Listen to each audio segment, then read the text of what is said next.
Good evening. Today I will be discussing the Cambridge Five, a group of British spies who secretly worked for the Soviet Union during World War II and the early Cold War.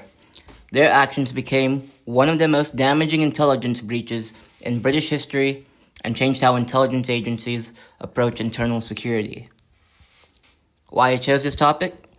I chose this topic because I'm interested in intelligence and insider threats, especially how individuals in trusted positions can cause the most damage. What makes this case especially interesting is that these were not typical spies. They were highly educated, well-connected, and deeply trusted members of British society.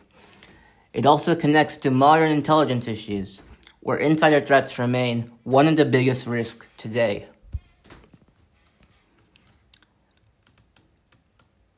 In this presentation, I'll explain who the Cambridge Five were, why they chose to spy for the Soviet Union, how they carried out their espionage, and the long-term impact of their actions. My main argument is that the Cambridge Five represent one of the most serious intelligence failures in British history because they combine strong ideological motivation with elite access, allowing them to operate undetected for years. Who were the Cambridge Five? The Cambridge Five were a group of British men recruited as Soviet spies while they were students at Cambridge University in the 1930s. Their members were as follows: Kim Philby, Guy Burgess, Donald Maclean, Anthony Blunt, and John Cairncross. They later held important positions within the British intelligence and government communities, giving them access to highly sensitive information that they secretly passed to the Soviet Union. In terms of historical context, to understand why this happened, it's important to look at the time period. In the 1930s, Europe was facing the rise of fascism, especially in Nazi Germany and Italy. At the same time, communism was appealing to some intellectuals as a way to fight inequality and authoritarianism. The Soviet Union actively recruited spies in Western countries, especially targeting young, educated individuals who are sympathetic to ideas of communism. The Cambridge Five were recruited during their time at Cambridge University, where they were exposed to leftist political ideas.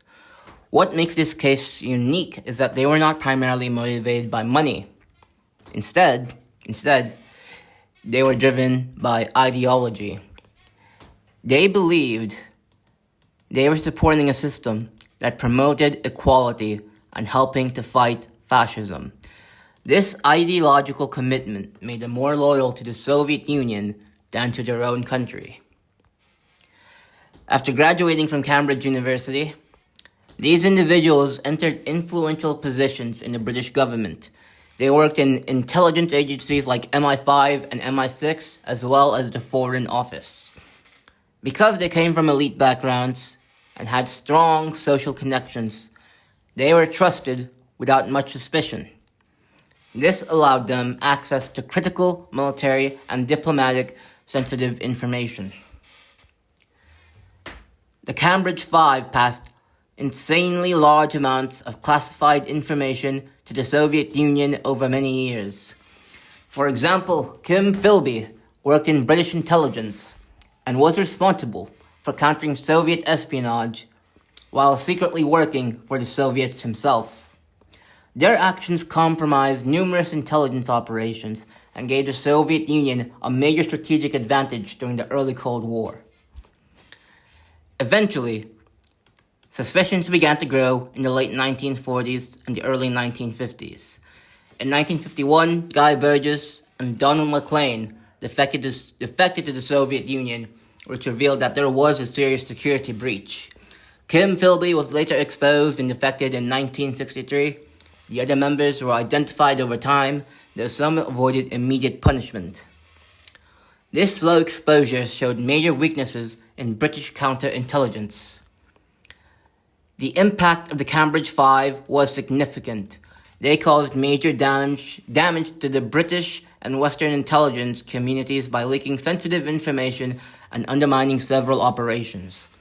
From an analytical perspective, this case exposed major flaws in the system, especially the assumption that people from elite backgrounds could be automatically trusted. It also showed how dangerous insider threats can be. For lessons learned, one of the biggest lessons from this case is that insider threats are often more dangerous than external enemies. It also shows that ideology can be a stronger motivator than money. As a result, modern intelligence agencies now focus more on continuous, constant vetting and monitoring. Similar cases like Aldrich Ames in the US show that these risks still exist today. And the case of the Cambridge Five, brings a few ethical and strategic questions to come into mind. Were the Cambridge Five simply traitors, or did they genuinely believe they were serving a greater cause? It also raises the question of whether intelligence agencies can ever fully prevent insider threats, or if some level of risk will always exist. These are the questions that still apply to the intelligence work today. In conclusion, the Cambridge Five represent one of the most damaging intelligence failures in British history. Their success was due to a combination of ideological commitment, privileged access, and institutional blind spots. Their case continues to influence how intelligence agencies approach trust, security, and internal threats today, and how they operate and handle the means of counterintelligence. And for references, these are the references that I used for this presentation. Thank you.